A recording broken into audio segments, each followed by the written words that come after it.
Welcome back to the Church Law Podcast, where we equip church leaders to move forward with confidence, clarity, and legal integrity. I'm your host, Erika Cole, the church attorney. And today's episode is packed with essential insights every church needs to hear before closing out the year. Year end tends to be a hectic time, but when you're a church leader, that's even more so. So, joining us today is someone who knows all about what to do at year end. Bob Dye is a CPA with over 18 years of pastoral leadership experience in banking, and he is the founder of Good Shepherd Bookkeeping Solutions. It's an accounting firm that serves ministries and small businesses. And stick around to learn about a special gift that Bob is providing to you, all of our podcast listeners. So, Bob, welcome to the Church Law Podcast. We're so honored to have you here. Thank you, Erika. It's very much a pleasure to be here. Just one slight correction that I'm not a CPA. So I just have been around a long, long time. So Thank you. Thank you so much. Yeah, I appreciate you mentioning that. Can you tell us where you're joining us from and a little bit about your work and what yeah, brings you to this area? And you and I have spoken before. We serve a similar audience. So I would love to Mhm. know what brings you to this work. Why do you have yeah, this passion to serve churches with accounting needs? yeah. It's interesting. It's one of those things that I know so many of the folks that would listen to your podcast knows, the God story in our lives, right? And how Yes. things intertwine, things you never expect. I never sat as a teenager at home and said I wish to be an accountant one day for churches, and it just kind of ends up that way. But I have had a passion for ministry and just kind of a general inclination towards, all things financial. And so my entire career, without getting, boring you with all the details, has to do with going to Bible college, but needing to put food on the table. So I go become a teller at a bank and just try to figure this out. And I get into banking and just continue to move up the ladder, so to speak, and went into home mortgage loans and eventually management. And then an opportunity for pastoring came about. And so Wow. after several years of banking experience, I went into pastoral ministry. Oddly enough, it wasn't financial at first, it was children's ministry. My kids were at this church and they were growing like crazy. And the pastor said, well, yeah, you knew my heart for ministry and said, come on board as a I'm like, children's pastor, can I be the finance guy? I did that for 8 years, 8 joyful years, and then Wow. had a stint as a senior pastor for a time. And then, due to some changes there it was difficult situations with the loan and the church that I took over at the time. And so, again, long story, but like we talk offline about that or whatever. But that brought me to ECCU, Evangelical Christian Credit Union. Many of your listeners may have heard Yeah. about them. Currently at Delphi, and from what I understand, merging with CCCU currently. But I worked with them for about 6 years and worked with about 100 churches in Northern California for ECCU as a relationship manager, and did commercial banking for them. Basically ministry, building loans, that sort of a thing. Mm. And so I had a lot of experience there. Then went back into an executive pastor role for about 6 years. And it was really about 6 years ago now that I really began to see this. This was pre-COVID, and it was just on my heart that it seemed like there was a real need here. And so I felt like I did what I was called to do at the church, and to head out into this venture. A bit crazy when you're in your mid 50s to go on a new venture like Yeah, I love so much about this story, though, Bob. While it is not the subject of today, I think it's so important for church leaders to hear. that. Hmm. I have the same take the next call. In fact, I created, something specifically for church leaders to be able to transition because Hmm. sometimes we think where we are at the moment is the end of God's plan for us. And sometimes people do start to feel like, God, is there something more? I'm not feeling a peace here, or maybe it's not practical, right? You talked about being the children's pastor. And then, at some point your kids grow up and you feel like, do I want to do something different? I Yeah. was the person who knew as like a 10, 11-year-old that I wanted to be an attorney. So I was that strange kid. Okay. But Yeah. yeah, those things can certainly change. Life is amazing in that way and God's calling to us. So we're so glad that with your unique blend of pastoral leadership, you Hmm. described being a senior pastor, an executive Yeah. pastor, and your financial experience. Why would you say year end is such a critical time for church operations? We want people to really understand that. Yeah, it's interesting because you hate to compare churches with businesses, but there is an element where there's a business aspect to churches. And Yes. so, in many ways, we kind of have to deal with that. So, there's different approaches that I've seen within churches. Some just kind of like, well, it'll take care of itself, or we'll ignore those things, or we're going to jump headfirst into this and understand what it is and use these tools, these financial tools, to help us to understand where we've been and where we're going. And so I think for church leadership to look at, there needs to be certain times throughout the year. In accounting, it's natural for us, right? Every year we do certain things, every quarter we do certain things, send in payroll, tax forms, all that. Every month we turn around financials, every week we do certain, all of those Yes. things. And so for us, it's very natural. But in the kingdom, it's almost like sometimes it's like, well, that's a necessary evil. I've even had pastors sometimes tell me that, well, that's not really a ministry. That's not producing ministry. It's not winning souls specifically. I always say, well, if you don't have a good financial foundation and things in order and done Yeah. decently in order, then it's going to Yeah. be really hard to fulfill that mission. And so that's Amen. some of the things that the conversations that I have. And then there's other churches that are just on it every year. They're doing the budget and they're looking at next year. But I think if you stop at the end of the year, and why is end of year so important? Because you're looking back over the past. How did we Mhm. do this year? We Yes. thought at the beginning of the year income was going to be this. What was it? We thought expenses would be this. It's more than that. Okay, what happened and how does that inform us for next year? And what do we think we're going to do income and expenses in the next year? And that goes into budgeting and all of that. So that's probably one of the biggest things that churches need a good budget as a target to aim for the next year. And also, there's a lot of reporting to congregations that happen at the end of the year, like a financial report in January and that sort of a thing. So I try to just impress on leaders that this is important. It's really even a spiritual work. Yes. You're being a good steward with what God has entrusted you. And there's a very important aspect to that. And that means stopping and doing some analysis and allowing it to inform the steps we're about to take.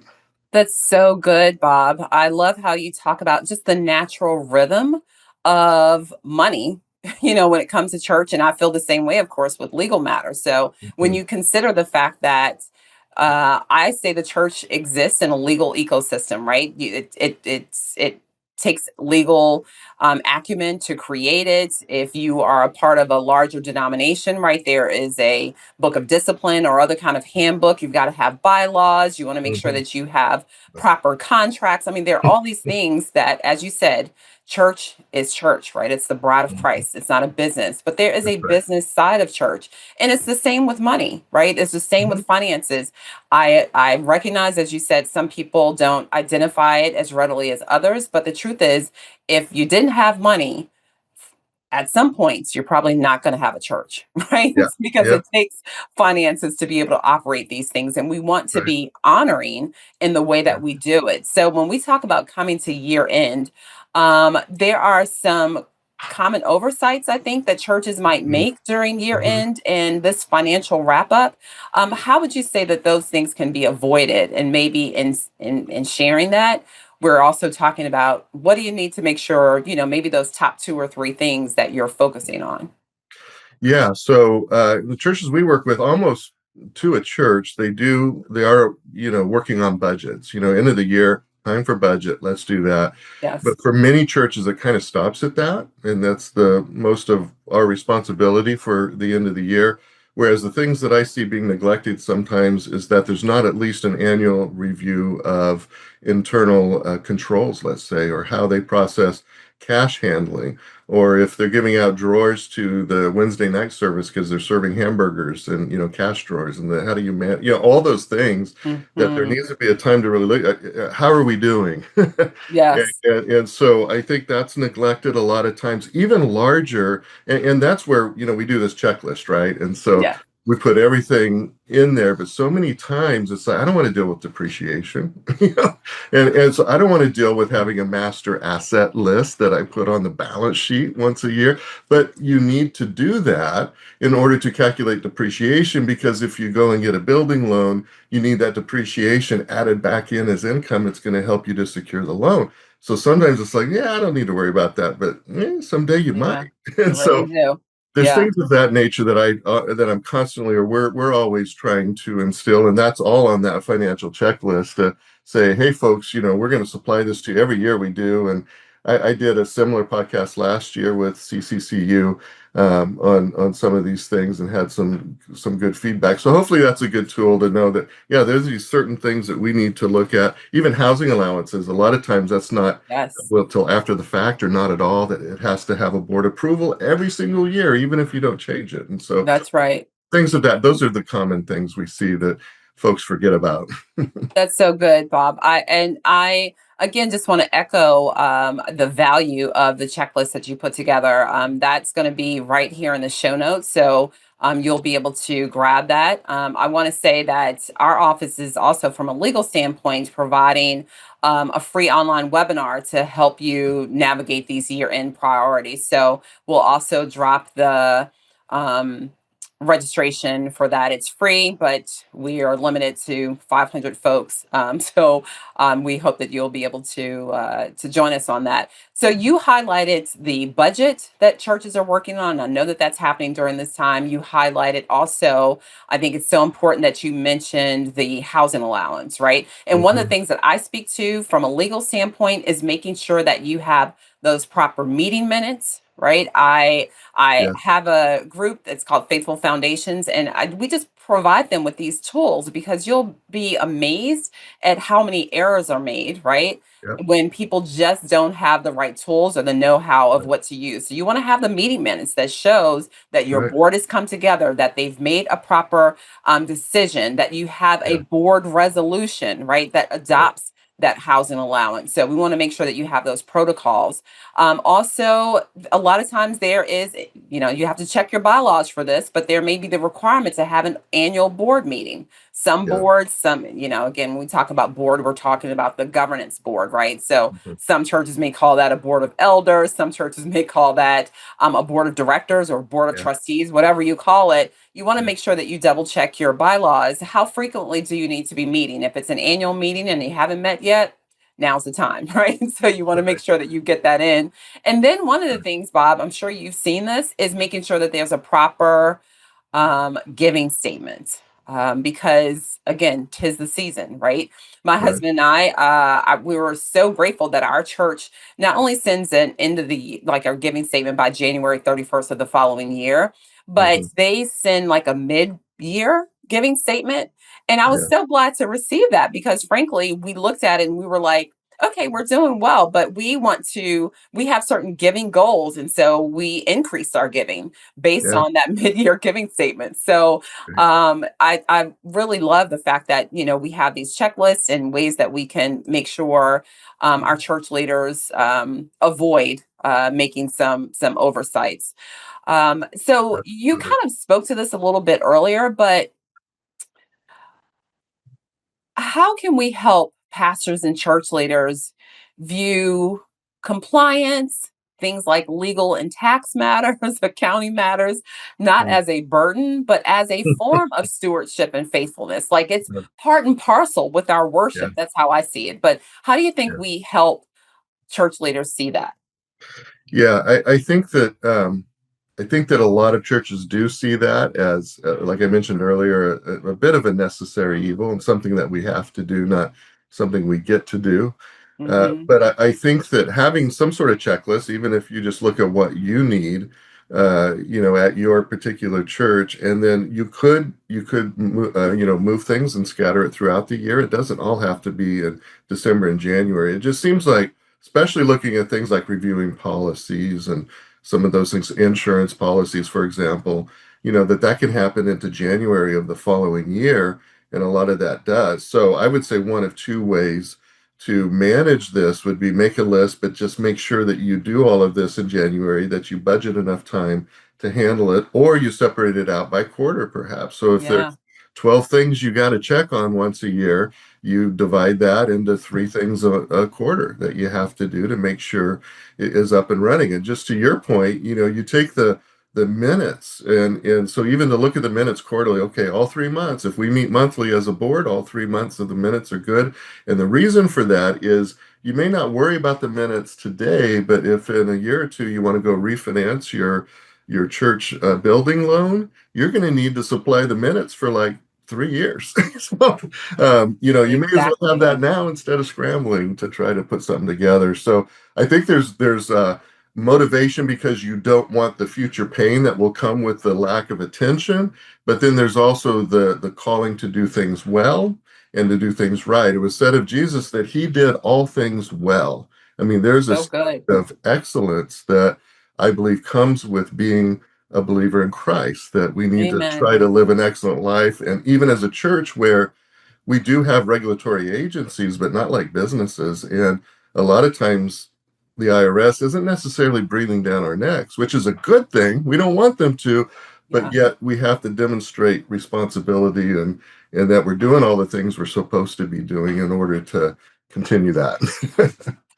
This is so, so good, Bob. I absolutely agree with everything that you've said because as we review this, we're really talking about good stewardship, right? And that's a Mhm. choice, that Mhm. we hope that every church will make. And that's been my experience. Generally, churches want to do the right thing.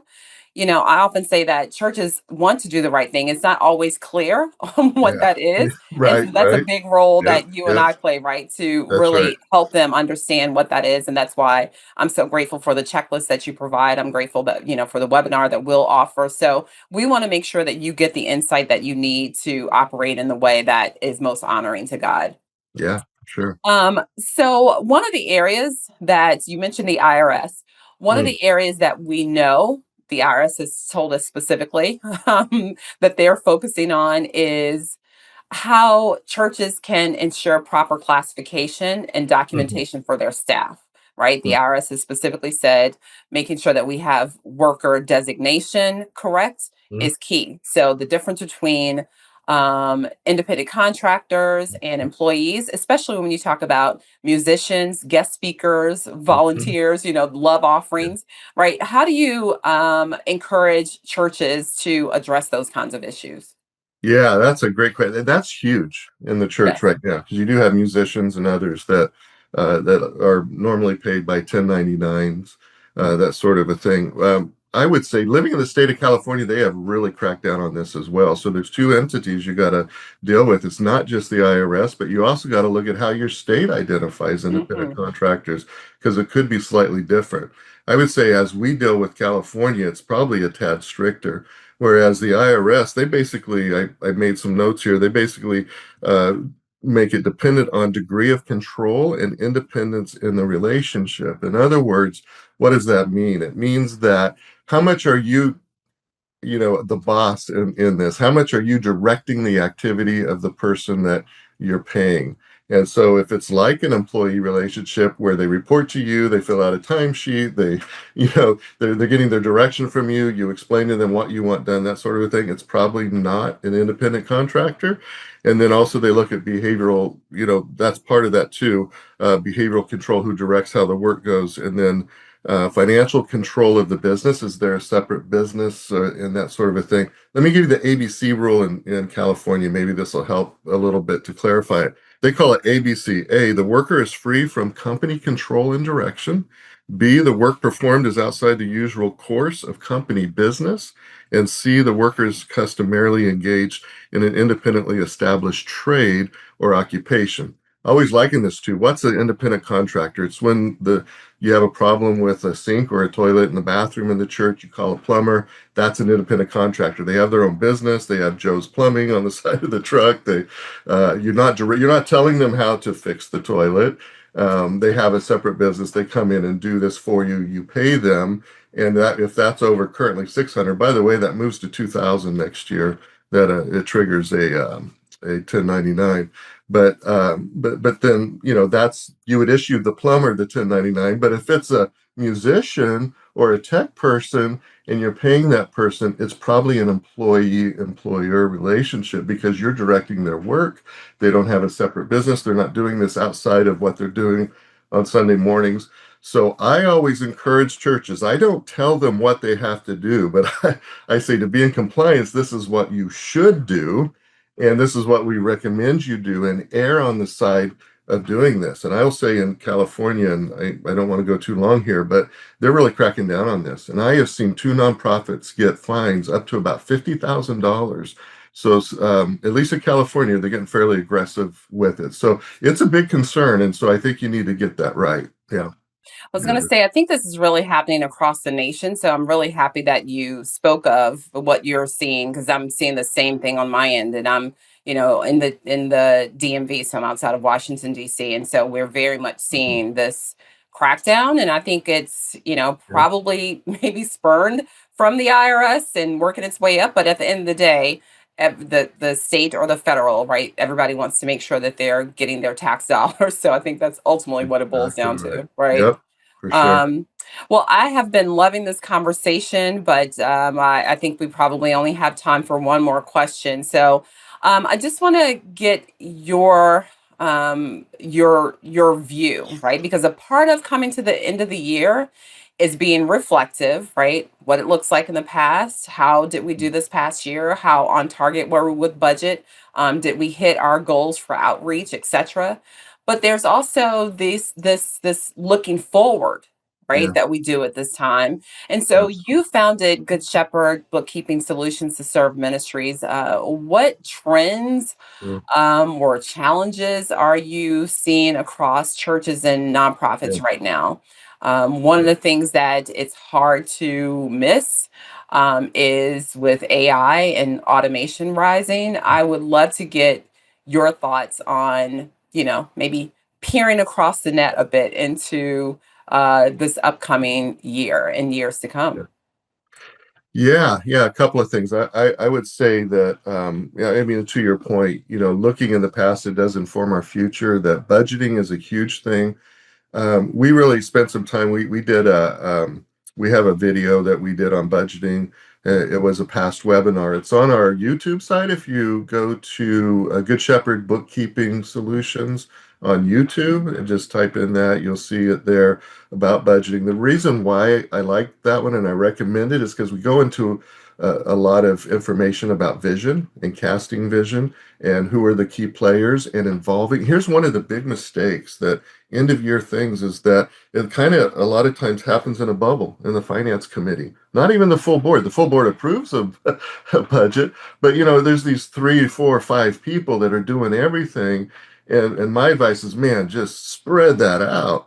Yeah. Go get the key stakeholders, the department heads, go find the volunteer leaders of different ministries, find out what are they hoping and dreaming for, what's their vision for next year. Involve the entire congregation in this process. And so get tons of feedback, make your decisions not just based on numbers, but based on also what God's going to do. There's an element of faith in all of this. And so how do we stretch our faith and but yet be good stewards and be practical of what we can do. So there's all of that kind of analysis, if you will, but I really encourage get out there and talk to folks and draw people into this process and help them to be a part of it. Now, related to AI, that's interesting because the church has the full gamut, right? You have some of the younger congregations that are implementing things and doing great, wonderful things and processes and online giving, and so much is really moving forward. Then there's other congregations, maybe, not to single out any group, which I'm a part of, the 50 plus crowd that Mhm. maybe are not so much into that. But I would say in the accounting world, in the church world, I'm not seeing a ton of AI that's specific to churches, but in the accounting world, there's a lot of AI being developed right now to reduce transaction load, to make things go smoother, basically efficiencies.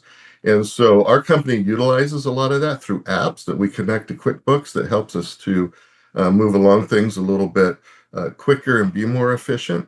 And so there are those things. I think that's going to really transform the accounting world anyway, the financial world. And Mhm. so those that do in-house accounting in churches could find some really good uses for AI in the future. But I also think a big thing for AI is to help you with some of these other things as a tool to get information.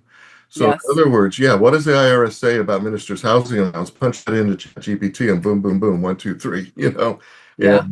And if you don't have Chat GPT or using it, I have found it to be a very valuable resource to help you even to, what kind of policies should I create? What should I, there's just a lot of good information. You always got to verify it. But I Yes. see that really today, I see that helping churches more so than the efficiency side of things. I think that could have a few years of a curve that churches, and I hate to say this, but we run behind the technology curve a little bit, and that's just how it is.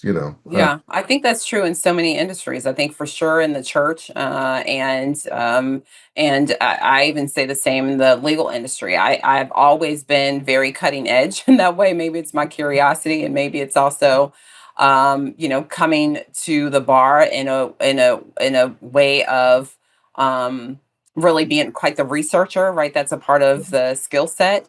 But yes, when we talk about these data points, a large portion of annual giving happens in December. Right. One of the stats that I've seen, it says for on average for nonprofits, upwards of 40% Mm, of online one-time revenue is raised in December. One mhm. study found that for churches, December giving is about 14% of the year's total giving.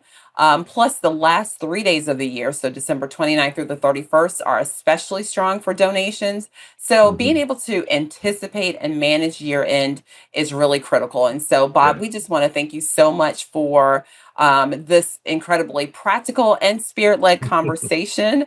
And I just want to say to our listeners, if you've been feeling, overwhelmed by year end task or unsure of where to stop, where to start, I hope today's episode gave you clarity, some encouragement, and a path forward. Remember, legal and financial stewardship is not just about compliance, Mhm. it's about honoring God with every Mhm. part of the ministry that He has entrusted to us. If you'd like to connect with Bob or learn more about Good Shepherd Bookkeeping Solutions, just check the show notes for the links and also how you can download the free year-end financial checklist for churches and ministries. Also, I want to extend a very special invitation to you, my podcast listeners, to join me for a powerful free online webinar designed to help you navigate the most important year end priorities with confidence. We're going to talk about this from a legal standpoint, your top legal responsibilities, but also about compliance when it comes to donor matters, etc. So we're building momentum for lasting impact as we come to the year end. So join us on Tuesday, December 9th at noon Eastern Time. Just look for the registration link below in the show notes to grab your seats. As I mentioned, registration is free, but seating is limited. So we want you to sign up today. And hey, if today's episode blessed you, would you do us a favor? Share it with another pastor or church leader you know, and leave us a quick review. It helps us reach even more ministries, even more church leaders who want to do things decently and in order. So until next time, know that we appreciate your kingdom work and we're happy to be here to support you every step of the way. God bless. Thank you, Erika.